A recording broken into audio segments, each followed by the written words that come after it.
vamos a hablar de esto. Es que ya hemos visto que el proceso que permite comprobar que las hipótesis planteadas son ciertas es el proceso de experimentación.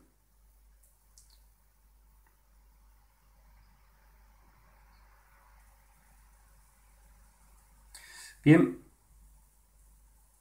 por lo tanto, gracias a la experimentación, nosotros, si tenemos una hipótesis cualquiera, debe de pasar previamente por ese proceso de experimentación para que tenga validez. Es, por lo tanto, el proceso de validación del método científico. Por eso es tan importante. Bien, vamos a ver cómo debe de ser un buen experimento. Vamos a crear lo que vamos a llamar nuestro experimento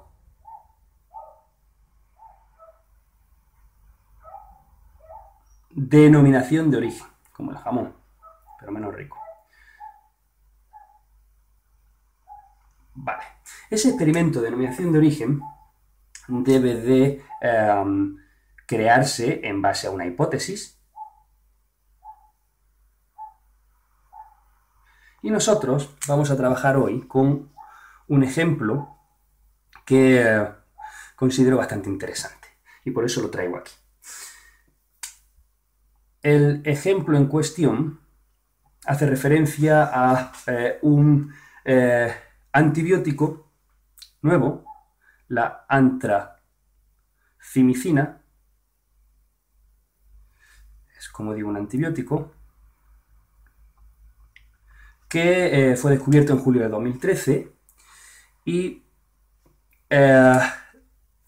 fue un hito en su momento porque, aparte de que el grupo científico que lo descubrió haciendo un trabajo de investigación en los sedimentos de las costas del Océano Pacífico, en concreto en las costas californianas, y dijeron ya ese grupo de investigación que era efectivo contra el anthrax, el cual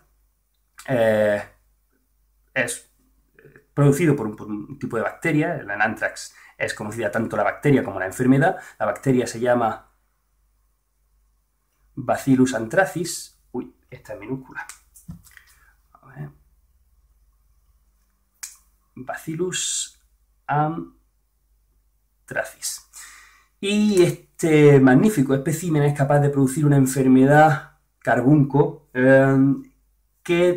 cuya fase dérmica no es demasiado peligrosa, pero tiene una fase que es la pulmonar, la cual es letal prácticamente en el 100% de los casos. De hecho, el anthrax es una de las el Bacillus anthracis es uno de los gérmenes más estudiados en la guerra biológica, precisamente por esa letalidad. Por lo tanto, el conseguir un antibiótico efectivo contra el anthrax era una buena noticia. Si además ese nuevo antibiótico tiene, como parece ser, una estructura química muy diferente a todos los conocidos, pues para la industria farmacéutica se pone a dar saltos de alegría porque puede crear una rama totalmente nueva de antibióticos y cobrarnos a los consumidores un ojo de la cara, sobre todo cómo se están viendo las cosas. En cualquier caso, vamos a lo que a nosotros nos toca. Nosotros estamos hablando de una hipótesis en la que basarnos, ¿vale? Pues en nuestro caso, la hipótesis la podemos reformular como el antibiótico antracimicina inhibe el crecimiento del anthrax.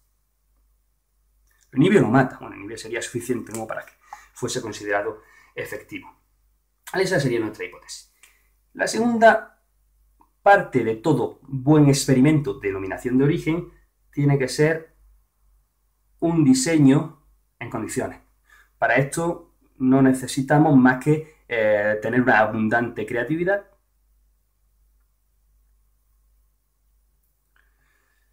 pensamiento lateral, en fin, plasmar todo aquello que se nos venga a la cabeza en el diseño de un experimento, si es posible, además de práctico, bonito. En nuestro caso, lo que vamos a hacer es, vamos a nombrar esto primero, estamos hablando de diseño, 2, vamos a hacer una... utilizar de nuevo el azul. Una pequeña variación de una prueba conocida como antibiograma.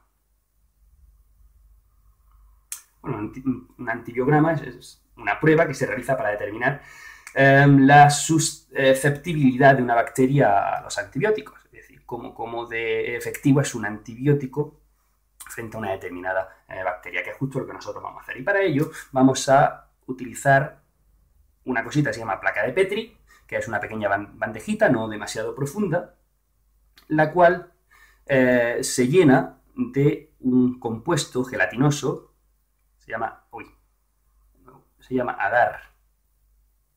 agar glucídico, que es perfecto para el crecimiento bacteriano. Vamos a colocar 2 placas de Petri, la vamos a llenar de agar-agar, y en ese agar-agar vamos a incluir un porcentaje concreto de nuestro antibiótico. Vamos a poner un 0,5% en el primer grupo, la primera placa, y lo vamos a doblar. Vamos a poner un 1% en la segunda placa.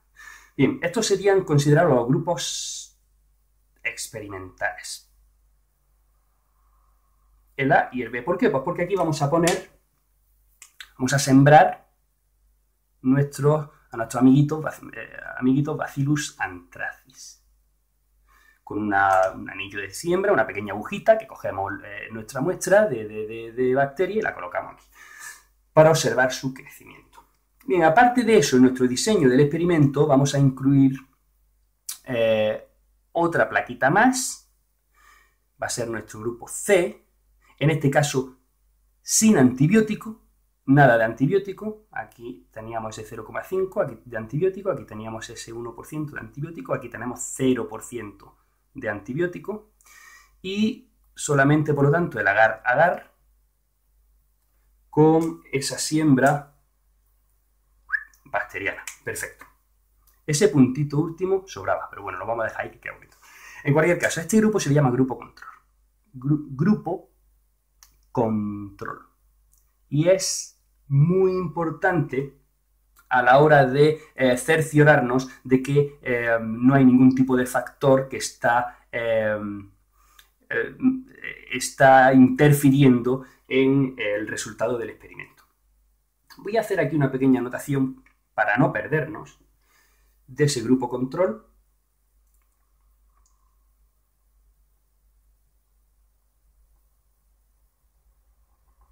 Y es que ese grupo control se caracteriza porque no se interviene en ninguna de sus variables. Es el grupo de no intervención. No se hace nada, queda ahí simplemente para que nos dé más información sobre el buen desarrollo del experimento. ¿Vale? Y hemos dicho que no se interviene en ninguna de las variables, porque la tercera parte que debe tener todo buen experimento es que debemos de conocer perfectamente cuáles son las variables que intervienen en él. Claro, la variable es todo aquello que varía. En este caso, las variables son 3, la variable independiente, que es aquella que nosotros controlamos.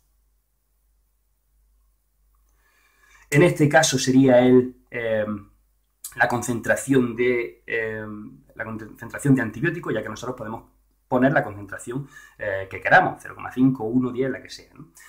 Tendríamos la variable dependiente, que se llama así porque depende de la primera. En este caso va a ser el crecimiento. Bueno, voy a colocar esto aquí para no perderlo.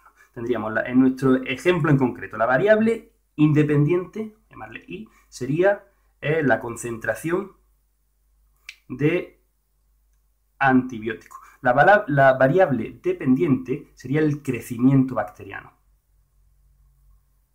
Se sufra o no, dependiendo de la concentración de antibiótico, por eso se llama dependiente, como digo. Y hay un tercer tipo de variable que en realidad son todas las demás, son las variables controladas. Digo que son todas las demás porque de lo que se trata ahora es de, estas son las variables que estamos estudiando, la independiente y la dependiente, por lo tanto las controladas van a ser todas las demás y deben de permanecer constantes, lo más constantes posible. Serían pues temperatura, humedad, etc. Bien, vamos a ver qué ocurriría aquí. Bueno, supongamos que después de un tiempo de incubación, lo que ha ocurrido en nuestros grupos A, B y C es lo siguiente. En el grupo A se ha triplicado la superficie ocupada por las bacterias. En el grupo B se ha duplicado esa superficie. Y en el grupo C se ha quintuplicado. Una barbaridad de bacterias. ¿Vale? ¿Qué vendría a decir esto? Vamos a analizar estos resultados. Vale, pues, evidentemente parece que está cumpliendo con la hipótesis, que efectivamente esta hipótesis es correcta. ¿Por qué? Pues porque aquí que tenemos poca concentración de bacterias, el crecimiento bacteriano ha sido suficiente, 3 parece, sin embargo, es menor que este del grupo control. Ya una de las utilidades del grupo control en condiciones normales, es decir, sin antibiótico. Aumentamos la concentración de antibiótico, menos crecimiento bacteriano. Por lo tanto, parece que efectivamente el antibiótico antracimicina inhibe el crecimiento del anthrax. Por lo tanto, en este caso estaría validada. Se valida nuestra hipótesis. Bien, me gustaría añadir para terminar, esto sería el final de nuestro experimento. Bueno, en realidad no hay aún final. Fijaros aquí las posibilidades que se nos abren. Nosotros podríamos, si queremos hacer un estudio más profundo, ahora podríamos replantear otro experimento para hallar, por ejemplo, ya que hemos validado esta, vamos a ver ahora cuál es la concentración mínima en la cual hay una inhibición, la concentración mínima de antibiótico para la cual hay una inhibición en el crecimiento del Bacillus anthracis. O al contrario, con qué concentración ya no hay crecimiento ninguno, crecimiento en absoluto, ¿no? Pero bueno, eso ya os lo dejo para vosotros para que, si queréis, intentéis diseñar un experimento para eso. A mí me gustaría terminar haciéndoos conscientes de que los experimentos, la experimentación, vamos a ponerlo aquí, los experimentos, me encanta esta palabra, los experimentos no se limitan al campo de la ciencia, al campo del método científico. Los experimentos se encuentran en el aprendizaje diario, se encuentran en el día a día. Y un claro ejemplo de ello es el archiconocido tipo de experimento ensayo-error, que imagino todo el mundo sabe su dinámica, muy sencilla. Yo voy probando una opción, otra opción, hasta que doy con la solución. Por poner un ejemplito rápido y sencillo, supongamos que nosotros tenemos un manojo de llaves. Vamos a intentar dibujar aquí nuestro manojo de llaves. Una tercera. Vale, nuestro anillo.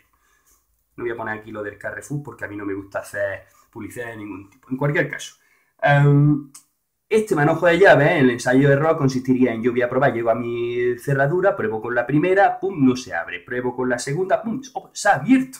Pensaba que iba a ser la última, no ha sido la segunda. Vale, pues ya está. Esta es la adecuada.